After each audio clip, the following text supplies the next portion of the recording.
مزید اچھی ویڈیوز کے لیے ہمارا چینل سبسکرائب کریں اور بیل کے آئیکن پہ کلک کریں۔ کئی کو نہیں ایک رب کو مان، توحید پر یہ پیغام ہے۔ فیض بار نہ کرے تو کہنا، یعنی اللہ تعالیٰ ایک کو رب مان کر 18,000 عالم سے مستغنی و بے نیاز ہو۔ جو بھی دامن تیرے در پہ دراز ہوا سرفراز ہوا، یعنی وہ ایک شعر کے انداز میں کہہ رہے ہیں اللہ پاک کو کہ جو بھی دامن تیرے در پہ دراز ہوا سرفراز ہوا، جو سر تیرے حضور میں ایک بار جھک جاتا ہے مستغنی عن الحاجات ہو کر سرفراز ہو جاتا ہے، اللہ اس کی حاجات پوری کر دیتے۔ پھر کسی بھی اور کے آگے کبھی نہیں جھکتا، نہ ہی جھکنے کی حاجت رہتی ہے۔ اپنی حاجت، ہر حاجت اپنے قاضی الحاجات سے مانگ، دیا جائے گا، کبھی خالی نہ لوٹے گا۔ اللہ رب العالمین بادشاہوں کے بادشاہ خود فرماتے ہیں مجھ سے مانگ میں دوں گا۔ یقیناً اللہ کبھی وعدہ خلافی نہیں کرتا۔ اگر ہم اپنے اللہ کو اپنے لیے کافی سمجھتے ہیں، اللہ کی قسم ہم کبھی کسی کے محتاج نہ ہوتے۔ ہماری ہر حاجت کا قاضی الحاجات اللہ ہوتا۔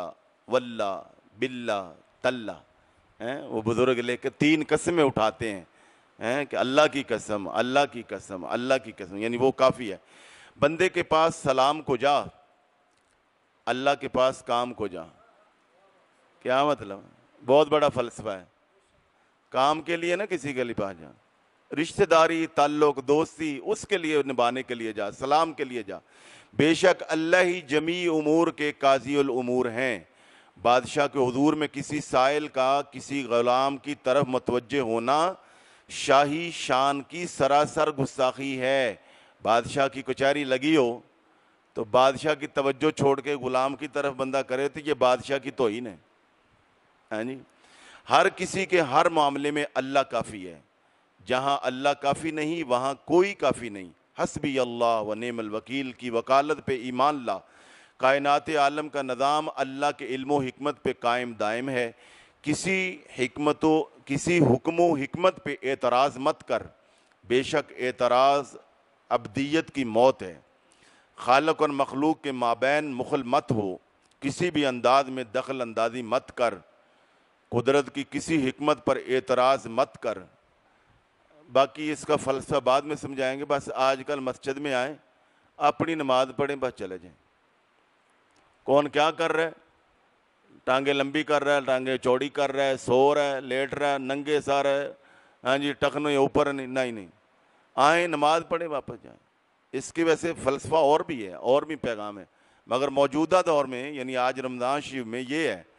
دوسرے لفظوں میں دوسروں کے معاملات میں انسپیکٹر نہ بن یار، اپنا رابطہ جوڑ رب سے، بس اپنی فکر کرو۔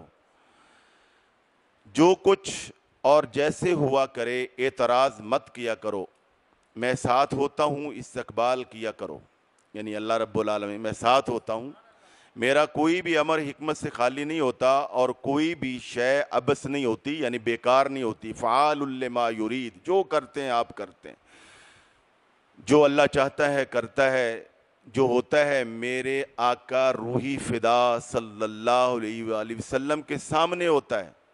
یہ ہے توحید، سمجھ آئی؟ تو اس سے پہلے تک کے لوگ نے توحید، کامل توحید یہ ہے جو ہوتا ہے میرے آقا روحی فدا صلی اللہ علیہ وسلم کے سامنے ہوتا ہے، پھر کوئی بات نہیں، جو ہو ہوئے جانے دو۔ ہادی ہمارے ساتھ ہے، مہدی ہمارے ساتھ ہے، وکیل ہمارے ساتھ ہے، کفیل ہمارے ساتھ ہے، اور کافی ہے۔ حضور نبی پاک صلی اللہ علیہ وسلم کفیل وکیل کافی ہیں۔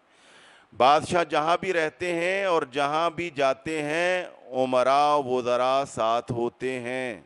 یہ بہت بڑا فلسفہ ہے، ہاں جی۔ امراء وزراء کے بغیر بادشاہ نہیں بھی لفٹ کراتا۔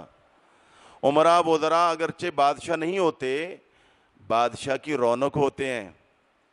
بادشاہ کی رونق انہی سے ہوتی ہے، اگر وہ نہ ہوں تو پھر بادشاہ کی کیا شان و شوکت ہوئی؟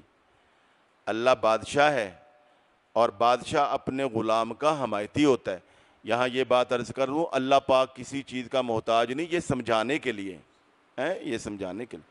اللہ بادشاہ ہے اور بادشاہ اپنے غلام کا حمایتی ہوتا ہے، بادشاہ کے ہمراہ شاہی عملہ لازم و ملزوم ہوتا ہے، سلطان کا عملہ سلطان ہی متصور ہوتا ہے۔